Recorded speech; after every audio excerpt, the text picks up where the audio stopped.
بسم اللہ الرحمن الرحیم۔ تمام تعریفیں اس رب ذوالجلال کے لیے جو تمام جہانوں کا مالک و خالق ہے، اور کروڑ درود و سلام حضرت محمد مصطفیٰ صلی اللہ علیہ وآلہ وسلم اور ان کی آل پاک پر، جن کی خاطر اللہ تعالیٰ نے یہ ساری کائنات بنائی ہیں۔ اللہم صلی علی محمد و آل محمد۔ السلام علیکم ویورز، کیسے آپ سب دوست؟ میں آپ سب کے لیے اللہ رب العزت سے دعا گو ہوں کہ مالک کائنات آپ کو تندرستی اور صحت کے ساتھ لمبی اور خوشیاں بھری زندگی عطا فرمائے، آمین یا رب العالمین۔ دوستو، میں ہوں ڈاکٹر حکیم سید شاہد عباس نقوی بخاری، السادات دواخانہ ساہیوال، پنجاب، پاکستان سے۔ دوستو، ہمارا موضوع چل رہا تھا منہ کی بیماریاں، اور منہ کی بیماریوں میں ہم نے دانتوں کی بیماریوں کا تو ذکر کیا ہے، لیکن آج ہم جس بیماری کا ذکر کرنے لگے ہیں وہ ہے دانتوں کی صفائی۔ دانتوں کی صفائی کرنا اس لیے بھی ضروری ہے کہ اسلام میں اس کی اہمیت ہے کہ حضرت محمد مصطفیٰ آقا سردار دو جہاں مالک کون و مکان حضرت محمد مصطفیٰ صلی اللہ علیہ وآلہ وسلم کا فرمان ہے کہ صفائی نصف ایمان ہے۔ لہٰذا منہ کی صفائی کی اہمیت حضور صلی اللہ علیہ وسلم نے فرمایا ہے کہ اگر مجھے امت پر سختی کا ڈر نہ ہوتا تو میں اپنے امتی کو حکم دیتا کہ آپ ہر نماز سے پہلے مسواک لازمی کریں۔ لہٰذا جو بندہ بھی 5 وقت نماز پڑھتا ہے اور مسواک کر تو دیکھیں اور سوچیں کیا اس کے منہ میں کوئی غلاظت وغیرہ رہے گی، یا اس کے دانتوں پر کوئی اس طرح کے داغ وغیرہ جو بن سکیں گے؟ کبھی نہیں، ہرگز نہیں۔ تو اس لیے حکمت کے لحاظ سے بھی منہ کی صفائی کی اہمیت اس لیے بھی زیادہ ہے کہ جو بھی ہم غذا کھاتے ہیں تو منہ کے ذریعے ہی معدے تک پہنچاتے ہیں، اور دانت اس کو چبانے کا کام کرتے ہیں غذا کو، اور جس لیے منہ کی اگر صفائی نہ کی جائے یا جو ریشے دانتوں میں پھنس جاتے ہیں گوشت وغیرہ کے، یا غذا کے جو ذرات داڑھ کے سوراخ وغیرہ میں رک جاتے ہیں، اگر اس کی صفائی نہ کی جائے تو وہاں سے یہ غذا رک کر اس کے مختلف بیکٹیریاز پیدا کر دیتے ہیں، جو کہ دانتوں کی مزید آگے بیماریاں پیدا کرتے ہیں۔ اگر ہم اس کی صفائی نہیں کریں گے اور ویسے ہی غذا کھا لیں گے تو جو بھی غذا ہم کھائیں گے تو وہ بیکٹیریا اس غذا کے ساتھ ہمارے معدے تک پہنچ جائیں گے، جو کہ اور بھی مختلف بیماریوں کا سبب بنیں گے۔ دیکھیں ذرا، ایک بندہ ہو، کسی محفل میں جانا ہو، اس نے کوئی 8-10 ہزار کا وہ جوڑا پہنا ہو، 7-8-10 ہزار کا شوز پہنا ہو، اگر منہ کی صفائی نہ کی ہو، وہ کسی محفل میں بیٹھا ہو، بات کرنے لگے، اس کے دانت پیلے ہوں یا منہ سے سمیل آ رہی ہو تو وہ سارے جو ہیں دیکھنے والے اس کے مذاق اڑائیں گے اور دیکھیں گے کہیں کہ یار دیکھو یہ کتنا، یعنی کہ اتنا خوبصورت کپڑے پہنے ہوئے ہیں، شوز پہنا ہوا ہے، پرفیوم وغیرہ لگائے ہوئے ہیں، لیکن اگر اس کے بات کرنے سے منہ سے سمیل آئے گی تو کوئی اس کو اپنے پاس نہیں بیٹھنے دے گا، اور ہر کوئی کہے گا یار منہ ادھر کر کے بات کرو، آپ کے منہ سے سمیل آ رہی ہے۔ تو بندے کی جو ہے نا ساری اس کی جتنا بھی خرچ کیا ہوتا ہے وہ ساری کی ساری اس کی محنت پہ پانی پھر جاتا ہے۔ اور اس کے علاوہ مجھے ایک دفعہ چانس ہوا، یہاں ڈسٹرکٹ ہیڈ کوارٹر ہاسپٹل میں ہمارے کوئی مرید تھے، تعلق والے تھے، ان کے پاس میں وہ تیمارداری کے لیے گیا، تو اسی وقت ڈاکٹر کا بھی راؤنڈ شروع ہو گیا، تو میں بیٹھا تھا مریض کے پاس ہی۔ تو ڈاکٹر صاحب جب یعنی کہ ہر پیشنٹ کے پاس آتے ہیں نا تو اس سے وہ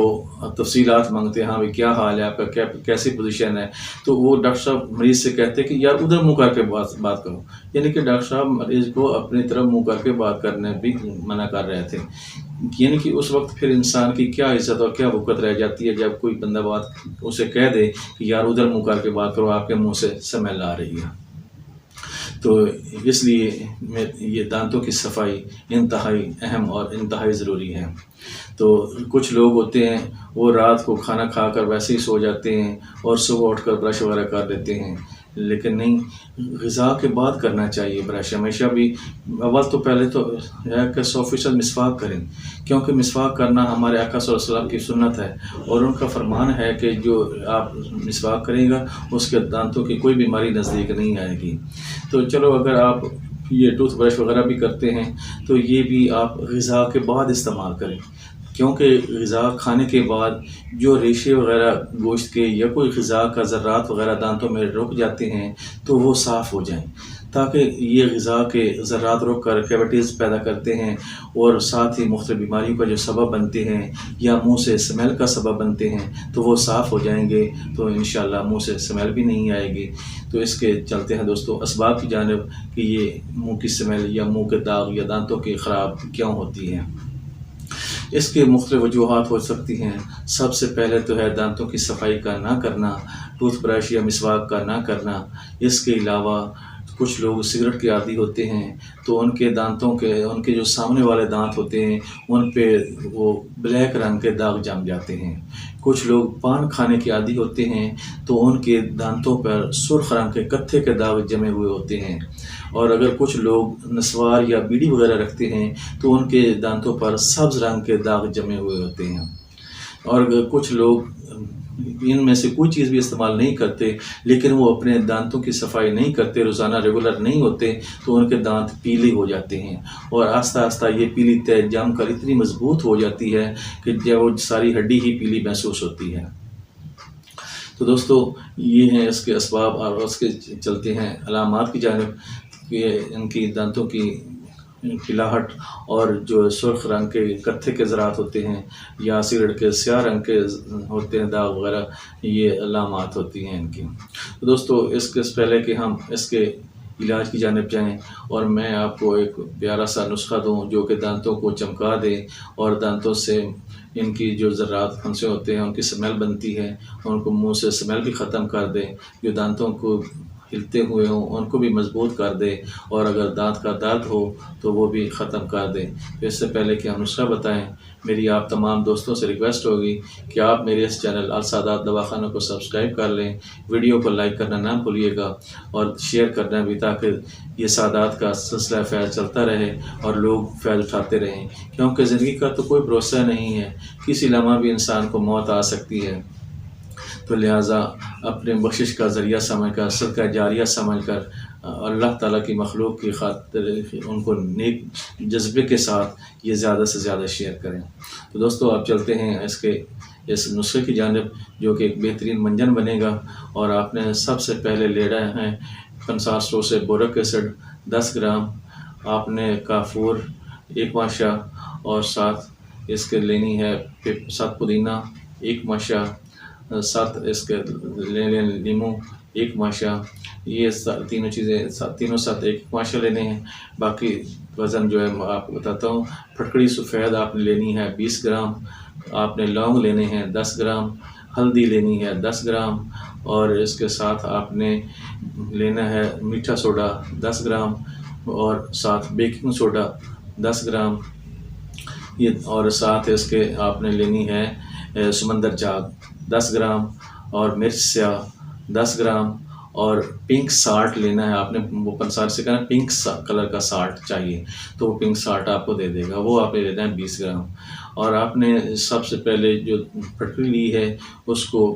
پاؤڈر کر لینا ہے، پاؤڈر کر کے توے پر رکھ دینا اور نیچے ہلکی آنچ جلا دینی ہے، تو یہ پتاشی کی طرح پھول کر سفید ہو جائے گی، اس کا پانی خشک ہو جائے گا، تو پھر بعد میں آپ نے یہ شامل کر کے سفوف کر لیں، اور اس کو آپ نے بالکل پاؤڈر کی طرح کر لینا ہے تاکہ یہ مسوڑوں پر چبھے نہیں، جیسے باریک پاؤڈر ہوتا ہے کپڑ چھان کر لیں، کپڑے سے چھان کر کے اچھی طرح دوبارہ پھر جو باقی بات جائے ان کو پھر رگڑائی کر لیں، اسی طرح سارا یہ پاؤڈر کھرل کر کے تو یہ آپ نے لگانا ہے، دانتوں پہ ملیں اچھی طرح، صبح شام ملیں، اللہ تعالیٰ کرم کرے گا، اور اس کے جیسے ہی لگاتے ہی آپ کو پہلے دن سے ہی انشاءاللہ فرق محسوس ہوگا کہ پہلے ہمارے دانتوں کی کیا پوزیشن تھی اور اب ہمارے دانتوں کی کیا پوزیشن ہے۔ اور ساتھ ایک چیز میں بھول گیا ہوں، تو وہ ساتھ ہے آپ نے الائچی خرد بھی 10 گرام آپ نے ساتھ ڈالنی ہے، یہ تمام اجزاء برابر وزن لینے ہیں، اور ان میں پھٹکڑی 20 گرام ہے، اور نمک جو پنک سالٹ ہے وہ آپ نے 20 گرام لینا ہے، باقی تمام اجزاء 10 گرام ہیں، اور جو ان میں 7 ہیں وہ 1 ماشا ہیں، اور ساتھ اس کے آپ نے لینی ہے مرچ سیاہ میں بھول گیا تھا، یہ مرچ سیاہ بھی 10 گرام، اور ساتھ آپ نے الائچی خرد یہ بھی 10 گرام ڈالنی ہے، اور اس کا سب کا سفوف کر لینا ہے، باریک کر کے سفوف کر کے اچھی طرح باریک کر کے محفوظ کر لیں، اور صبح شام ایک ایک ماشا دانتوں پر مل کر اچھی طرح ان کی رال نیچے بہنے دیں، رال کو آگے اندر نہیں لے جانا، منہ کھول کے رکھیں، اور کم از کم 10 سے 15 منٹ تک آپ نے کلی نہیں کرنی، دوائی کو اثر کرنے دینا ہے۔ اس دوائی سے انشاءاللہ جو دانتوں کے درد ہو رہے ہیں وہ بھی انشاءاللہ لگاتے ہی درد ختم ہو جائے گا، اور ساتھ انشاءاللہ جو منہ سے سمیل ہے وہ انشاءاللہ ختم ہو جائے گی، اور لونگ اور الائچی کی خوشبو پیدا ہو جائے گی، اور جو ہے نا آپ کے دانت ہل رہے ہوں، دانتوں کو کیڑا وغیرہ لگا ہو، تو یہ سب کے لیے بہترین اور زبردست چیز ہے۔ آپ لوگ استعمال کریں اور میرے حق میں دعا کریں، اللہ تعالی ہم سب کو ایک دوسرے کے لیے آسانیاں پیدا کرنے کی توفیق عطا فرمائے، آمین یا رب العالمین۔